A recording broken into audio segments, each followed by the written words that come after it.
എന്താ രാഘവൻ നേരൊന്നും മിണ്ടാത്തേ? എന്താന്ന് വെച്ചാ പറയ്.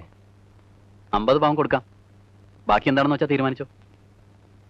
നിങ്ങൾ ഏട്ടനും അനിയനും അങ്ങോട്ടും ഇങ്ങോട്ടും മാറി മാറി തീരുമാനിച്ചോ എന്ന് പറഞ്ഞ എങ്ങനാ? വാ തുറന്ന് സംസാരിക്കരാകുന്നായരെ. കല്യാണം വലിയൊരു ആഘോഷമാക്കണം എന്നില്ല ഞങ്ങൾക്ക്. കാരണം 2 കല്യാണം കഴിഞ്ഞിട്ട് അധികം നാളായില്ല. ഗുരുവായൂർ വെച്ച് കെട്ട് നടത്തുന്നത് തന്നെയാണ് ഞങ്ങൾക്കും ഇഷ്ടം. പിന്നെ നാട്ടുകാർക്കും ബന്ധുക്കൾക്കും ഒരല്ല ചോറ് കൊടുക്കണം. അതും അവിടെ തന്നെ ഏർപ്പാടാക്കിയാൽ മതിയല്ലോ. പോരെ? മതി, അത് മതി. അപ്പൊ എന്നാ പിന്നെ അങ്ങനെ നിശ്ചയിക്ക. എന്താ? അത് മതി. അപ്പൊ ഇനി എന്തപ്പോ ഉള്ളത്? സ്വർണത്തിന്റെ ആയി, മുഹൂർത്തായി, സദ്യയായി, ഇനി പോക്ക് വരവ്. അതെങ്ങനെയാ? അതൊക്കെ എന്താച്ചാ വിജയന്റെ ഇഷ്ടത്തിന് ഞങ്ങൾ തീരുമാനിച്ചോളൂ. എന്ന് പറഞ്ഞാൽ എങ്ങനെയാ? താനല്ലേ കുടുംബത്തെ കാരണവരെ. കാരണവരാന്ന് പറഞ്ഞിട്ട് എന്താ പ്രയോജനം? കല്യാണം നടത്തുന്ന വിജയനാ. അപ്പോ അവന്റെ തീരുമാനം. ഇത്തിരി വെള്ളം കുടിക്കട്ടെ ഞാൻ. എന്നാ വിജയം പറയ്. അതിപ്പോ നിങ്ങൾ എന്ത് തീരുമാനിച്ചാലും ഞങ്ങൾക്ക് സമ്മതാ.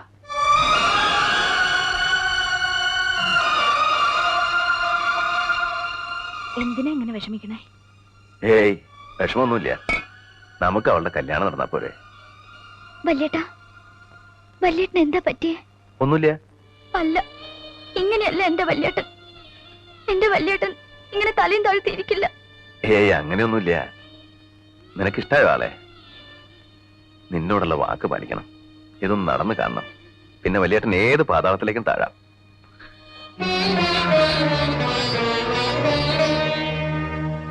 കല്യാണത്തിന് ഒരാഴ്ചയല്ലേ ഉള്ളൂ, അതിന്റെ ഇടയിൽ ഉഴവ്. കല്യാണം എന്നും പറഞ്ഞ് ഉഴവ് നീട്ടിയാ അത് കഴിഞ്ഞാലും ഉണ്ടണ്ടേ. ഇപ്പൊ തന്നെ വൈകി. തുറന്നു കൊടുക്കണ്ടേ? അതൊന്നും നിങ്ങൾ അന്വേഷിക്കണ്ട. പെണ്ണിനെ ഇറക്കുമ്പോ 50 പവനുണ്ടോന്ന് നോക്കിയാ മതി. അതല്ല രാഘവനായരെ, ചെക്കന്റെ അമ്മാവനെ അറിയാലോ, കാണിച്ചക്കാരനാ. തുറന്നു കൊടുക്കുമ്പോ അറിയിച്ച മൂപ്പർക്കും കൂടി വരണത്രേ. എന്നാണ് എവിടെ നിന്നാണെന്നൊക്കെ കറക്റ്റ് അറിഞ്ഞു വരാൻ പറഞ്ഞിരിക്കും എന്നോട്. എന്താ അമ്മാവനും കമ്മീഷൻ എന്താ വെച്ചിട്ടാ? അതെനിക്ക് അറിഞ്ഞൂടാ, എന്നോട് ചോദിച്ചറിഞ്ഞു വരാൻ പറഞ്ഞു. വിശ്വാസം ഇല്ലെങ്കിൽ വന്നോട്ടെ. അതൊരു താങ്ങാണല്ലോ രാഘവനായരെ. കാലം മാറിപ്പോയിനെ. മനസ്സനെ വിശ്വാസമില്ലാണ്ടായി. കൂടപ്പറപ്പനില്ല, പിന്നല്ലേ മനുഷ്യന്മാർക്ക്. അവിടൊക്കെ അവിടെ മുരിയും. കണ്ണി കണ്ട ആളുകളെ മുഴുവൻ വിളിക്കേണ്ട കാര്യമൊന്നുമില്ല. മനുഷ്യന് ജോലി ഉണ്ടാക്കി വെക്കാൻ. ഇപ്പൊ മനസ്സിലായോ? ഒരു കല്യാണം നടത്തുകയെന്ന് വെച്ചാ ചെറിയ കാര്യമൊന്നും അല്ല. എന്ന് വെച്ച് എല്ലാം കൂടെ എന്റെ തലയിലൊക്കെ ഏറ്റണോ? എനിക്ക് വയ്യ. പറഞ്ഞ കാശ് ഞാൻ കൊടുക്കാം. കാശുണ്ടെങ്കിൽ പിന്നെ എന്താ, എല്ലാം നടക്കും. അതിനിപ്പോ ഒരു നടത്തിപ്പുകാരന്റെ ആവശ്യമൊന്നുമില്ല. എന്നാ നീ നടത്ത്, ദിവാകരനും ഉണ്ടല്ലോ. എനിക്ക് മടിയൊന്നുമില്ല, ഞാൻ വേണമെങ്കിൽ. മിണ്ടാണ്ടിരിക്കാമോ? ഭക്ഷണം കഴിക്കാൻ ടേബിളിൽ വരുമ്പോഴാണ് ഡിസ്കഷൻ.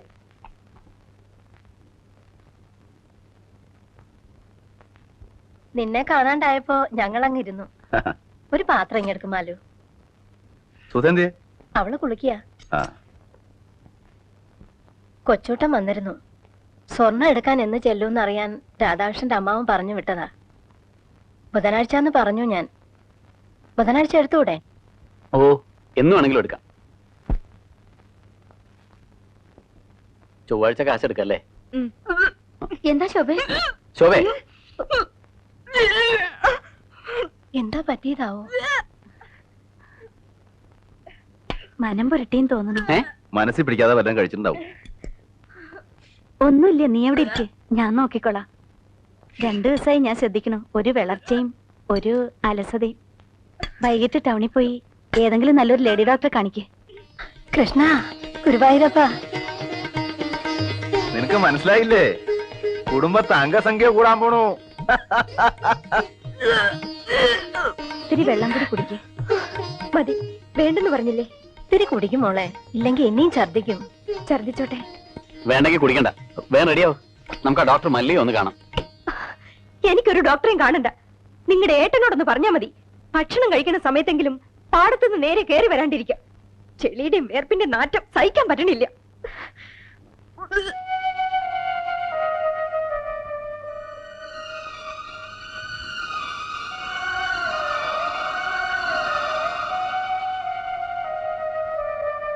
എടീ, എന്റെ ഭർത്താവിന് ചെല്ലിയുടെയും വേർപ്പിന്റെ നാറ്റമുണ്ട്.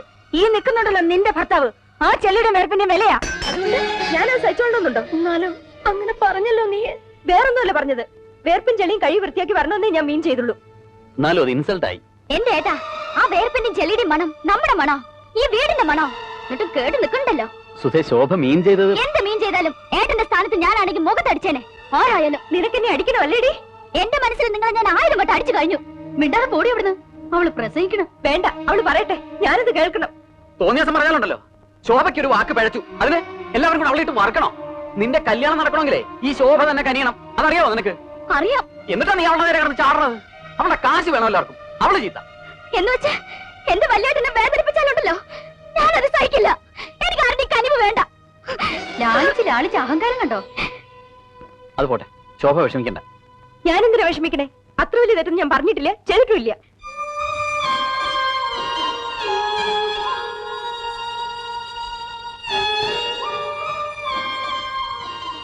സാരല്ലേ മാലതിയെ, ഇങ്ങനെ പിണങ്ങാനും വഴക്കുണ്ടാക്കാനുള്ള സംഗതി ഒന്നും ഉണ്ടായില്ല ഇവിടെ. ശോഭ പെട്ടെന്ന് അങ്ങോട്ട് പറഞ്ഞു പോയതായിരിക്കും. അതൊന്നും സാരല്ല. ഞാനാണെ വിശപ്പുകൊണ്ട് നേരെ അങ്ങോട്ട് വന്ന് കേറുകയും ചെയ്തു. എനിക്കിത് സഹിക്കാൻ വയ്യ. പിന്നെ ഈ സമയത്ത് മൂക്കിന് മണം കൂടും, വായിക്ക് രുചി കൂടും, ചുണ്ടി കൂടും. ശ്രീകുട്ടിയെ ഗർഭണ്ടായ കാലത്ത് നീ എന്തൊക്കെ ചുണ്ടിത്തരങ്ങളാ കാട്ടിക്കൂട്ടിയെ. അന്ന് നിന്റെ മണം പിടിക്കില്ല എന്ന് പറഞ്ഞ് എന്നെ കൊണ്ട് ചന്ദനത്തൈലം പൂച്ചോളാ നീയെ. അന്ന് എനിക്ക് ഇവൾക്ക് ഗർഭമൊന്നുമില്ല. അഹങ്കാര. ഇനി ഇവിടെ ജീവിക്കാൻ എനിക്ക് വയ്യ.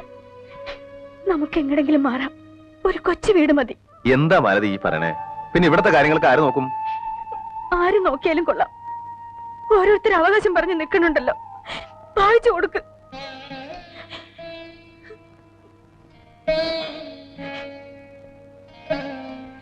ഈ കുടുംബത്തെ 4 കുറ്റി, 4 അതിര്. ഞാൻ ഇതുവരെ ഒന്നും ആലോചിച്ചിട്ടില്ല. വേണ്ട മാലതി, ഈ മണ്ണ് വിട്ട് ഞാൻ എങ്ങടാ പോവുക? സഹിക്ക, നമുക്ക് ഭൂമിയോളം സഹിക്ക.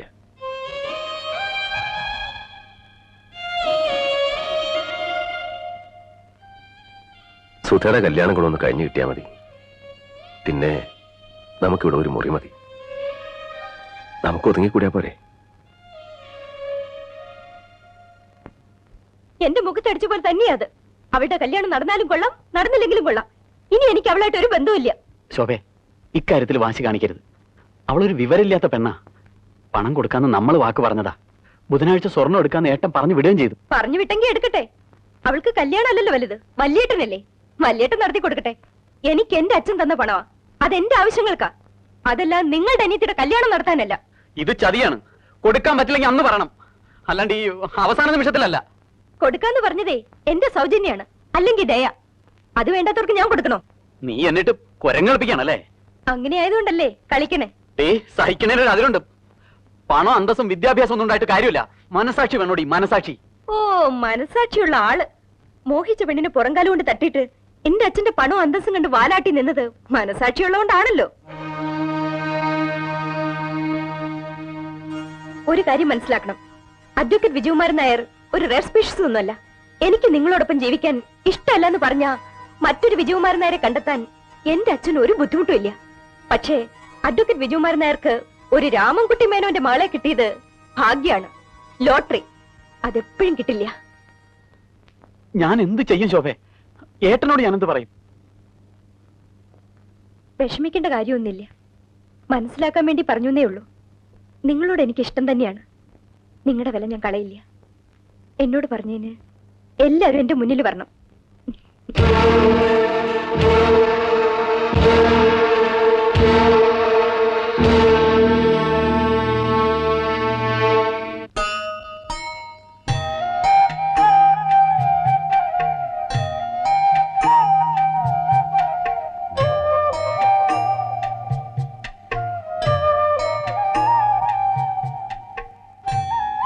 എന്തിനാ വെറുതെ ഒറ്റയ്ക്ക് ഇങ്ങനെ ആലോചിച്ചിരിക്കണേ?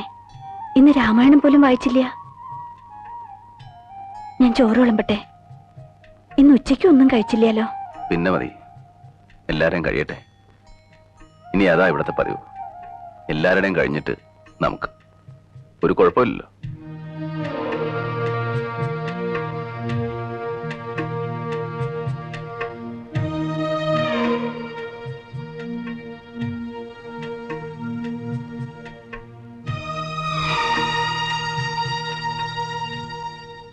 ശോഭയ്ക്ക് വലിയ വിഷമായി. ഓ, അത് സാരില്ല, ഞാനത് മറന്നു. സുധ വളരെ മോശമായിട്ട് അവളോട് സംസാരിച്ചു. കല്യാണത്തിന് അവളുടെ പണം വേണ്ടെന്ന് വരെ പറഞ്ഞു. വിവരമില്ലാതെ അവളെന്തെങ്കിലും പറഞ്ഞെന്ന് വെച്ച് നീ അത് സാരാക്കണ്ട. അധിക ദിവസം ഇല്ലാലോ ഇനി ആ ശല്യം. പക്ഷേ ശോഭ അത് വളരെ സീരിയസ് ആയിട്ടാണ് എടുത്തിരിക്കണേ. അവൾക്ക് അച്ഛനോട് ചോദിക്കാതെ ഇനി ഒന്നും ചെയ്യാൻ പറ്റില്ല എന്നാ പറയണേ. എന്ത് ചോദിക്കാതെ? കാശിന്റെ കാര്യം, ശോഭയുടെ പണം കിട്ടും തോന്നണില്ല. എന്താ നീ പറയണേ? ആകെ പ്രശ്നമായി. നമ്മൾ വേറെ എന്തെങ്കിലും ഒരു വഴി ആലോചിക്കണം. എന്ത് വഴി? ബുധനാഴ്ച സ്വർണ്ണം എടുക്കണ്ട. പണം കിട്ടിയില്ലേ കല്യാണം നടക്കില്ല. എന്നെ ചതിക്കരുത് നീ. ഞാൻ എന്താ ചെയ്യാ? പണം എന്റെ അല്ല. പറയാനുള്ളതൊക്കെ ഞാൻ പറഞ്ഞു നോക്കി. ശോഭ സമ്മതിക്കണില്ല. എന്റെ ഈശ്വര, ഞാൻ ആരോടാ ചോദിക്കുക? എങ്ങട്ടാ പോവാ? ഒക്കെ സുധ ഉണ്ടാക്കിയ പ്രശ്നമല്ലേ? ഇനി അവളും ഏട്ടനും ഏടത്തി അമ്മയും എല്ലാവരും കൂടെ ശോഭയോടൊന്ന് പറഞ്ഞു നോക്ക്. നീ പറഞ്ഞാ കേൾക്കാത്ത ഞങ്ങൾ പറഞ്ഞാ കേൾക്കോ? അത് പറയണത് പോലെ ഇരിക്കും. എന്നുവെച്ചാ എല്ലാരും കൂടെ ചേർന്ന് അവളുടെ കാല് പിടിക്കുക അല്ലേ? പിടിക്കണമെങ്കിൽ പിടിക്കണം. കാര്യം നടക്കണ്ടേ? അതിന് മേലത്തെ രാഘവന്മാർ രണ്ടാമത് ജനിക്കണം. ഭൂമിയോളം താഴ, പിന്നെ എങ്ങടാ താഴ? വേണ്ട, താഴണ്ട. വേറെന്താ മാർഗം എന്ന് വെച്ചാൽ ആലോചിക്കാം. ഒറ്റ മാർഗമുള്ളൂ. സുധയ്ക്ക് ഇത്തിരി വിഷം വാങ്ങിച്ചു കൊടുക്കുക. എന്താ പറ്റോ? അതൊന്നും എന്നോട് പറയണ്ട. പെൺകുട്ടികളായി ഇത്തിരി അച്ചടക്കം വേണം. എവിടെയും കയറി എന്തും പറയാന്ന് കരുതരുത്. ഞാനൊരു കാര്യം ചെയ്യാം. എന്റെ വകയായിട്ടൊരു സംഖ്യ അങ്ങോട്ട് തരാം. ഒരു 25,000 ഉറുപ്പ്യ. ബാക്കി ഏട്ടൻ ഉണ്ടാക്ക്. പിന്നെ എവിടെന്നെങ്കിലും ഒക്കെ പറക്കും. മതിയടാ, നിർത്ത്. നീ മേലെ തച്ചുവിനാർക്കുണ്ടായത് തന്നെയോടാ. ഏട്ടൻ നിലമറന്ന് സംസാരിക്കരുത്. ആരതല്ല നിന്റെയോ? നിനക്കെന്ത് നിലയുണ്ടടാ? നിന്റെ വാക്കിന് സത്യമുണ്ടോ? നീ മനുഷ്യനാണോടാ? 25,000 ഉറുപ്പ്യ. നിന്റെ പെങ്ങക്ക് ആ ധർമ്മം വേണ്ടെങ്കിലോ? വേണ്ടെങ്കി വേണ്ട. വിജയ, ഇങ്ങോട്ട് വാ. അങ്ങേരോട് സംസാരിക്കാൻ നിൽക്കണ്ട. ചെല്ലടാ, വളർത്തുപറ്റിയല്ലേ? വിളിക്കണോടത്ത് ചെല്ല്. ഏട്ടനോട് വീണ്ടും ഞാൻ പറയാണ്, മര്യാദക്ക് സംസാരിക്കണം. നീ എന്നെ മര്യാദ പഠിപ്പിക്ക. എന്താ? എന്താടാ? എന്താടാ ഞാൻ ഈ കാണുന്നേ? എന്റെ കുടുംബം നശിച്ചല്ലോ ഈശ്വര. എന്താ? എന്താ ഉണ്ടായേ? നീ ഇങ്ങനെയൊന്നും പറയാത്തതാണല്ലോ മോനെ. എന്തെങ്കിലും ഒന്ന് പറയേ. സുധന്തി, അവള് താഴെയുണ്ട്. അവളെ ഇതൊന്നും അറിയിക്കണ്ട. ഞാൻ ജീവിച്ചിരിക്കുന്നുണ്ടെങ്കിൽ ഉള്ളതെല്ലാം വിറ്റായാലും ഞാൻ ഈ കല്യാണം നടത്തും. വിജയം പണം തരില്ലേ? തരും. നമ്മളെല്ലാം ചേർന്ന് അവന്റെ പെണ്ണിന്റെ കാല് പിടിക്കണം. അത് വേണോ അമ്മേ? പിടിക്കാൻ അത്ര കഴുതക്കാല് വേറെണ്ട് ഇവിടെ.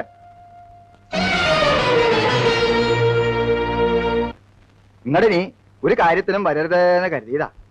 എന്നാലും നിങ്ങൾ എല്ലാവരും ആവശ്യപ്പെട്ട നിലയ്ക്ക് വന്നു. നീ ഞാനെന്താ ചെയ്യണ്ടേ?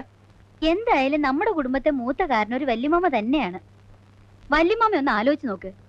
നിന്റെ കല്യാണം കഴിഞ്ഞിട്ട് 8 കൊല്ലായി. എനിക്ക് എന്താ തന്നറിയാലോ? 15 പവൻ. ഇപ്പൊ സുധയ്ക്ക് കൊടുക്കാൻ പോണത് 50 പവനാ. കൊടുത്തോട്ടെ, ഒരു പരാതിയില്ല. എന്ന് വെച്ച് ഞങ്ങൾക്കെല്ലാം അവകാശപ്പെട്ട തറവാട് മാത്രം വിൽക്കാൻ പറ്റില്ല. വിറ്റുന്ന് ആരാ പറഞ്ഞു നിന്നോട്? വിറ്റും പെറുക്കി ഈ കല്യാണം നടത്തുമെന്ന് പറഞ്ഞ് ആധാരക്കെട്ടും കൊണ്ട് മെനഞ്ഞാൻ ഇറങ്ങി പോയതാ. ഞങ്ങളോട് ആരോട് ആലോചിച്ചിട്ടില്ല. ഇവനൊരാണല്ലേ, ഇവനോട് പോലും ഒരു വാക്ക് പറഞ്ഞില്ല. അത് ചെയ്യാൻ പാടില്ല. കുടുംബത്തിൽ സ്വന്തം ഇഷ്ടം മാത്രം നോക്കാന്ന് പറഞ്ഞാ അത് തെറ്റന്നെയാ. ഞങ്ങൾ എന്തിനു വേണമെങ്കിലും തയ്യാറാ. പക്ഷെ എന്നോടൊരു വാക്ക് ആലോചിക്കണ്ടേ വലിയമാമ? വിൽക്കാനാണെങ്കിലും പണയം വെക്കാനാണെങ്കിലും ഞങ്ങളുടെ ഒക്കെ സമ്മതവും കയ്യൊപ്പും വേണം. അതാലോചിച്ചിട്ടില്ല. ആലോചിക്കേണ്ടൊന്നുമല്ല. അതിനൊക്കെ പല വഴികളും ഉണ്ട്. ഒന്നും അറിയാതെയല്ല. എന്നാ തോൽപ്പിക്കണം. അത്രയേ ഉള്ളൂ ഏട്ടന്. തലമുറ നെണ്ണതേക്കില്ലടാ മോനെ. ഞാനുവേ തെറ്റോ ശരിയോ ഏതായാലും ഒരു അഭിപ്രായ വ്യത്യാസമായ നിലയ്ക്ക് ഭാഗം നടത്തന്നെയാ നല്ലത്. പിന്നെ പരാതിയില്ലല്ലോ. അതാ ഞാനും പറയണത്. എനിക്കിപ്പോ മണ്ണും ഭൂമിയൊന്നും അല്ല പ്രശ്നം. എന്റെ അനിയത്തിയാ. കുടുംബത്തിന്റെ അഭിമാനത്തിന്റെ പ്രശ്നം അത്. ആ, വല്യമാമ എപ്പോഴാ വന്നേ? കുറച്ചേരായി. എല്ലാരും ഉണ്ടല്ലോ. എന്താ പുതിയൊരു സഭ കൂടല്? ഇവർക്കൊക്കെ ചില പരാതികളുണ്ട്. ഓഹോ, അപ്പൊ കോടതിയാണ്. ആകപ്പിരിവായിരിക്കും അല്ലേ? ലേമേ, നീ ഇങ്ങോട്ട് വരിക. ഒരു കാര്യം സംസാരിച്ച് തീരുമാനിക്കാനുണ്ട്. എനിക്ക് അതിനേക്കാൾ പ്രധാനപ്പെട്ട ഒരു കാര്യമുണ്ട്. അത് കഴിയട്ടെ ആദ്യം, എന്നിട്ട് വരാം. തേൽട്ടേക്ക് പൊയ്ക്കോളൂ. അച്ഛനും അമ്മയൊക്കെ ചത്തിട്ട് 5-6 കൊല്ലായില്ലേടി. പിന്നെന്തിനാ കരയണേ? സുധേന്തി,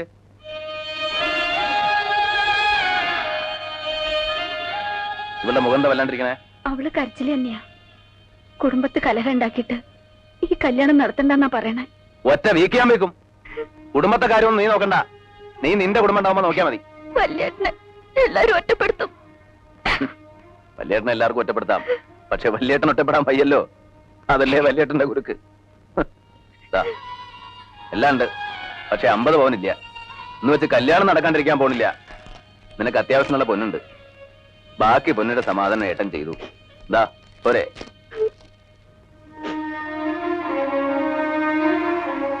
ആ, ഇനി പ്രതികൂട്ടി കയറാം.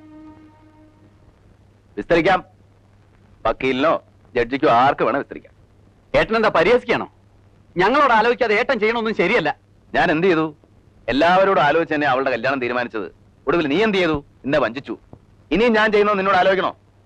ആഹാരം ബാധ്യതപ്പെടുത്തി പണം വാങ്ങിയില്ലേ? അതെന്നോട് ആലോചിച്ചോ? എല്ലാവരോടും കൂടെ ഉള്ള വഞ്ചന അത്. നിങ്ങളങ്ങ് പറയണ്ട, ഞാൻ പറയാം. എല്ലാവർക്കും ഭാഗം പിരിയണമെന്നുണ്ട്, അത് നടത്തി കൊടുക്കണം. ഇനി ആഹാരം ബാധ്യതപ്പെടുത്തിയിട്ടുണ്ടെങ്കിൽ അത് നീ ഏൽക്കുകയും വേണം. അമ്മ എന്ത് പറഞ്ഞു? ആകം നടക്കട്ടെ. എല്ലാരും തല്ലി പിരിയണേലും നല്ലത് അതന്നെയാ. നടക്കട്ടെ. വല്യമ്മാവ തന്നെ ഒന്ന് നടത്തി കൊടുക്കുക. എനിക്കിത് കാണാൻ വയ്യ. നടക്കട്ടെ. പിന്നെ നിങ്ങൾ ആരെയും ഞാൻ ബാധ്യതപ്പെടുത്തിയിട്ടില്ല. ഈ സ്വത്തിൽ എനിക്കും എന്റെ മക്കൾക്കുള്ള അവകാശം സുധയെ കെട്ടാൻ പോകുന്ന രാധാകൃഷ്ണൻ എഴുതി കൊടുത്തു. അല്ലാതെ നിങ്ങളാരെയും ഞാൻ വഞ്ചിച്ചിട്ടില്ല. അത് പറയുമ്പോ ഇവർ എന്നോട് പറഞ്ഞ ചില കാര്യങ്ങൾ കൂടി പറയേണ്ടി വരും. 10-20 കൊല്ലായിട്ട് ഈ സ്വത്ത് മുഴുവൻ നീ തന്നെയല്ലേ നോക്കി നടത്തണേ? അതിന് ആദായം നീ തന്നെയല്ലേ പറ്റണേ? ഒരു കണക്കും ഇതുവരെ ആരും ചോദിച്ചിട്ടില്ലല്ലോ. ആ കണക്ക് എങ്ങനെ വക കൊള്ളിക്കും? ഇവൻ സ്വന്തം കാര്യം നോക്കാനല്ലല്ലോ, കുടുംബം നോക്കിയില്ലേ? എല്ലാരും വളർത്തി ഒരു നിലയിൽ എത്തിച്ചില്ലേ? അതൊക്കെ പറയുമ്പോ പറയാന്നല്ലാതെ കൃത്യമായിട്ടൊരു കണക്കുമില്ലല്ലോ. ഇല്ലമ്മേ, ഇല്ല. എന്റെ ഒരു കണക്കില്ല. എന്റെ അധ്വാനത്തിന് കണക്കില്ല, എന്റെ ജീവിതത്തിന് കണക്കില്ല. എല്ലാം നിങ്ങളുടെ ഇഷ്ടം. പക്ഷേ എന്റെ മക്കളെ ഞാൻ തന്ന സ്നേഹത്തിന് കണക്കുണ്ട്. എന്റെ അല്ല, ഈശ്വരന്റെ കയ്യില്. ആ കണക്കറിയാൻ നിങ്ങളുടെ പഠിപ്പ് പോരാ. പോരാ.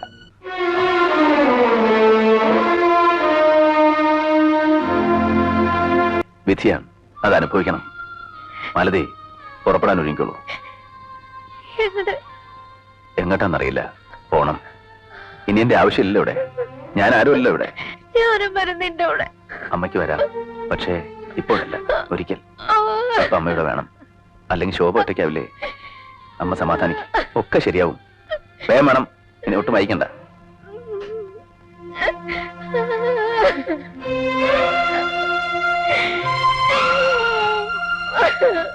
വൈദേഹി പോകയായി വനവാസകാലമായി,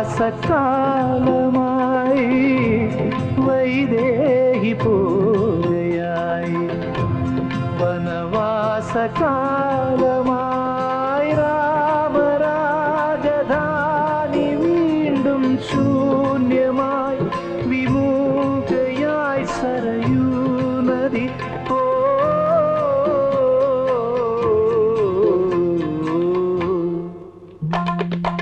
അലയും കാറ്റിൻ ഹൃദയം അരയാൽ കൊമ്പിൽ തേങ്ങി, ഓല പുടവത്തുമ്പിൽ പാടം കണ്ണീരൊപ്പി, രാമായണം കേൾക്കാതെയായി പൊന്മൈനകൾ മിണ്ടാതെയായി.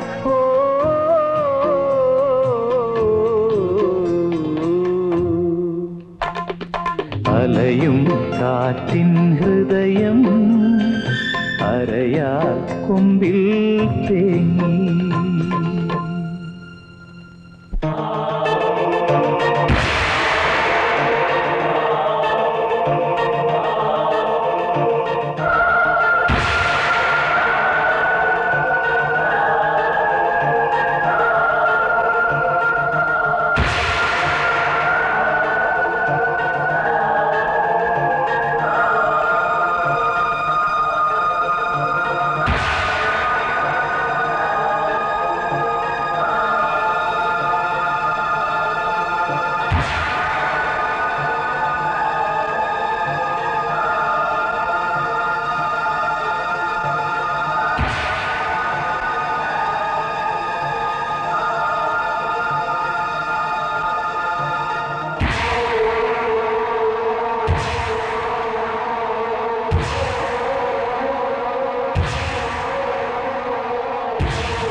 നിങ്ങൾക്ക് എന്താ പറ്റിയേ?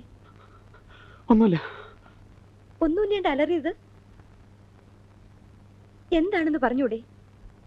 അമ്മയാണെങ്കിൽ ആരോടും സംസാരിക്കില്ല, വിജയനും അതെ. എന്തെങ്കിലും ചോദിച്ചാൽ കൂടി ഉത്തരവില്ല. കോടതിയിലും എങ്ങനെയാ?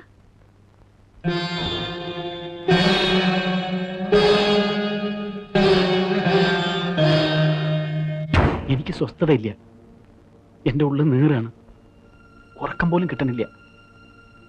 തെറ്റാണ് ചെയ്തത് മുഴുവൻ. വെറും തെറ്റല്ല, ക്രിമിനൽ മിസ്റ്റേക്ക്. എന്റെ മകളോട് എനിക്ക് സഹതാപമേ ഉള്ളൂ. തെറ്റ് നിന്റെ മാത്രമാണ്. ഒരു പെൺകുട്ടിയെ നിലയ്ക്ക് നിർത്താൻ കഴിയാത്ത നീ എങ്ങനെ ഒരു കോംപ്ലിക്കേറ്റഡ് ആയ കേസ് നടത്തും? നിനക്ക് വലിയൊരു ഭാവി ഞാൻ പ്രതീക്ഷിച്ചിരുന്നു. പക്ഷേ എനിക്കിപ്പോ സംശയം. ഒരു കുടുംബത്തിലെ നീതിയും ന്യായവും നടത്താൻ കഴിയാത്ത നീ എങ്ങനെ കോടതിയിൽ മറ്റുള്ളവർക്ക് വേണ്ടി നീതി നടത്തും? വിജയൻ, തന്നെ എന്റെ മകൾക്ക് വാങ്ങിക്കൊടുക്കുകയായിരുന്നില്ല, അവളെ തനിക്ക് വിവാഹം കഴിച്ചു തരികയായിരുന്നു.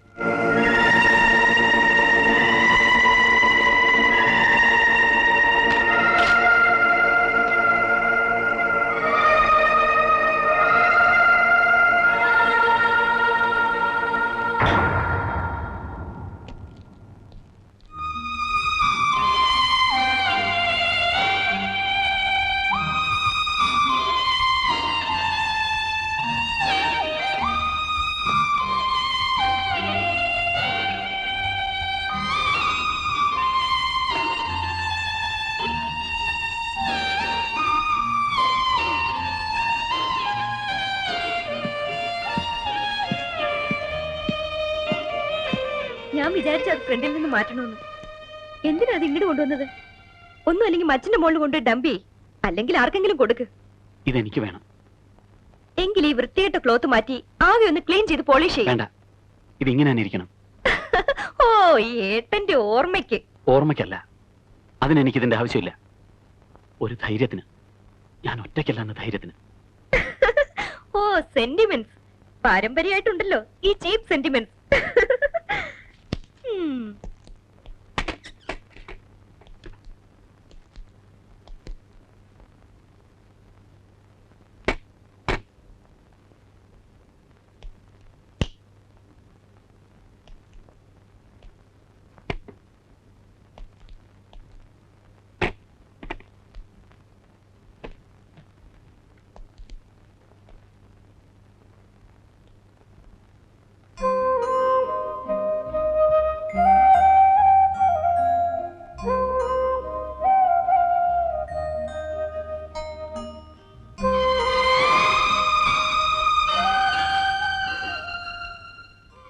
ഈ മുറി എന്നും അടിച്ചു തുടപ്പിക്കണം. എന്നാൽ ഒരു കാര്യം ചെയ്, എന്നും കുറച്ച് അരിയും പൂവിട്ട് പൂജിക്ക്. ചിരിക്കടി. You idiot. വിളിക്ക. നിനക്ക് അടിയുടെ കുറവാണ്. ആവശ്യത്തിന് അനാവശ്യത്തിന് പണം, പദവി, ലാളന. എന്നെ അടിച്ചു എന്റെ അച്ഛൻ അറിഞ്ഞോ നിങ്ങൾ അന്ന് പുറത്താവും. ഇല്ല, നിന്റെ അച്ഛൻ എനിക്ക് കൈ തരും. നിന്റെ അച്ഛന് പറ്റിയ തെറ്റ് ഞാൻ തിരുത്തുന്നതിൽ എന്നെ അനുമോദിക്കും. സംശയം ഉണ്ടെങ്കിൽ ഈ നിമിഷം നീ അച്ഛനെ ചെന്നിട്ട് പറയേ. എടേ, നീ ഇനിയാണ് ജീവിക്കാൻ പോണത് എന്റെ രീതിക്ക്, എന്റെ വീടിന്റെ രീതിക്ക്. നീ ജീവിതം എന്തെന്ന് കാണാൻ പോന്നേ ഉള്ളൂ.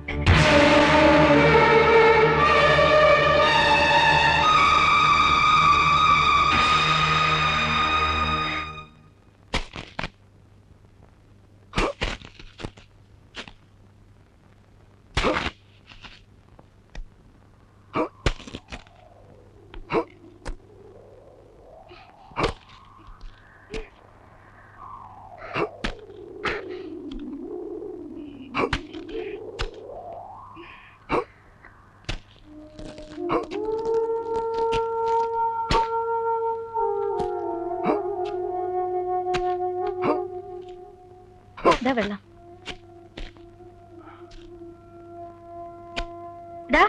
വെയിൽ കൊള്ളാണ്ട് അകത്തേക്ക് പോടാ. അവൻ വെയിൽ കൊള്ളണ്ടോനാ? പഠിക്കട്ടെ മരുവേ, ഇവളെ പഠിക്കട്ടെ. പാറ പോലെ ഇരിക്കണം അല്ലേ? കന്നി മണ്ണ തൂമ്പ വേണ്ടില്ല, പക്ഷെ നനച്ചുണ്ടാക്കിയാലുണ്ടല്ലോ പൊന്ന് വിളയും, പൊന്ന്. എന്നിട്ട് ഈ കറുത്ത ചരടൊക്കെ ഒന്ന് മാറാം. ദേ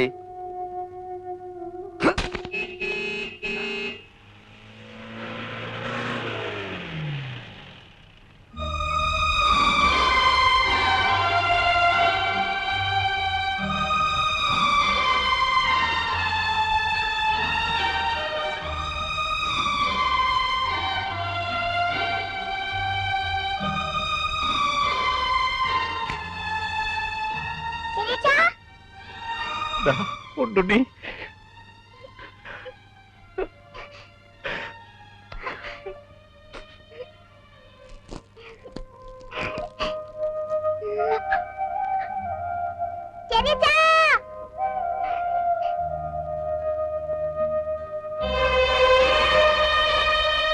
വിജയൻ അന്വേഷിച്ച് വീട്ടിലെ വന്നേ. എന്താ വിശേഷം?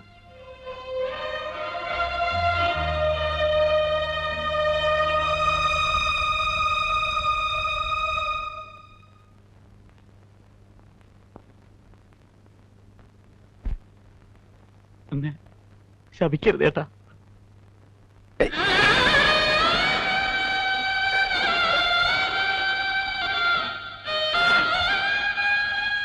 എന്താണ് എന്താ ഏട്ടൻ അങ്ങനെ ചിന്തിക്കാൻ പോലും പറ്റൂടാ? ഒരുപാട് വേദനിപ്പിച്ചിട്ടുണ്ട്, ഒരുപാട്. ഒക്കെ മറന്ന് ഏട്ടനും ഏട്ടത്തി എന്റെ കൂടെ വരണം. എന്നെ ഒറ്റപ്പെടുത്തരുത്. എനിക്ക് വീട് വേണ്ട, സ്വത്ത് വേണ്ട, ഒന്നും വേണ്ട. ഏട്ടനും ഏട്ടത്തി മക്കളോടെ ഉണ്ടായിരുന്നാ മതി. വേണ്ട മോനെ, ഇനി ഒരു മടക്കല്ലേ. പറ്റിപ്പിടിച്ചു നിന്നു, പറിച്ചെടുത്ത പോലെയാ പോന്നേ. ഇനി വേണ്ട. ഏട്ടനത് ഉപേക്ഷിച്ചു കഴിഞ്ഞു. പോതാ പുതിയ മണ്ണ് ഉണ്ടായിരുന്ന പൊന്നും പൊടിയെ കൊടുത്ത് വാങ്ങിയതാ. അതൊക്കെ ഇനി ഉണ്ടാവും. പണ്ട് ഇതുപോലൊരു ഭൂമിയായിരുന്നു നമ്മുടെ. നിനക്ക് ഓർമ്മ ഉണ്ടാവില്ല? കുത്തിക്കളിച്ചുണ്ടാക്കി. ഇവിടെ അതുപോലെയൊക്കെ ഉണ്ടാക്കണം. ഉണ്ടാവും. ഈശ്വരൻ ആരോഗ്യ ആയുസൊക്കെ തരികയാണെങ്കിൽ. അമ്മയോട് ഞാൻ ഏട്ടനെയും കൊണ്ടേ ചെല്ലൂ എന്ന് പറഞ്ഞിട്ടാ പോന്നു. അമ്മയോട് പറയാ, ഞങ്ങൾക്ക് ഇവിടെ സുഖാണ്. നിങ്ങൾക്ക് എന്ത് ആവശ്യം ഉണ്ടായാലും ഏട്ടൻ വെളിപ്പുറത്തുണ്ടാവും. പോയിക്കോ, അമ്മ കാത്തിരുന്ന് വിഷമിക്കുണ്ടാവും. ഒരു ഗ്ലാസ് കാപ്പിയെങ്കിലും കുടിച്ചിട്ട്. വേണ്ട, പാലില്ലാത്ത കാപ്പി. കയറി ഒന്ന് ഇരിക്കാൻ പോലും സ്ഥലമില്ല. ഒക്കെ ഉണ്ടാവും. അന്ന് വരണം, ഭാര്യയും മക്കളും ഒക്കെ ആയിട്ട്. മാസത്തിലൊരിക്കലെങ്കിലും ഏട്ടൻ വീട്ടിൽ വരണം. അങ്ങനെ കണക്കൊന്നും വെക്കണ്ട. എപ്പോഴാ വേണ്ടെന്ന് വെച്ചാ ഏട്ടൻ അവിടെ ഉണ്ട്. ഇനി സന്തോഷമായിട്ട് ജീവിക്കുക. വലിയ വക്കീലാവണം. രാമൻകുട്ടി എന്നെക്കാട്ടിയും പേരും പണം ഉണ്ടാക്കണം.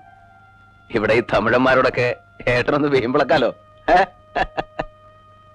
സമാധാനായിട്ട് പോ. നീ ഒന്നും വന്ന് പറഞ്ഞൂലോ, അതിൽ സന്തോഷമുണ്ട്. എല്ലാം നല്ലതിനാടാ, എല്ലാം നല്ലതിനാ. പോയിക്കോ. ഏട്ടത്തി, ഞാൻ ഇടയ്ക്ക് വരാം. ആ, ശോഭയോടും പറയൂ.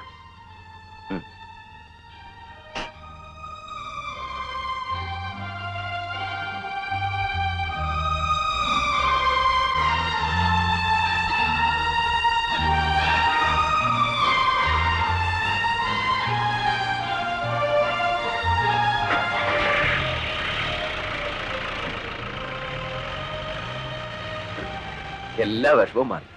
സന്തോഷായി എനിക്ക്. അവ വന്നൂലോ, എനിക്ക് അത് മതി. പാവാവൻ ഒരു സാധു.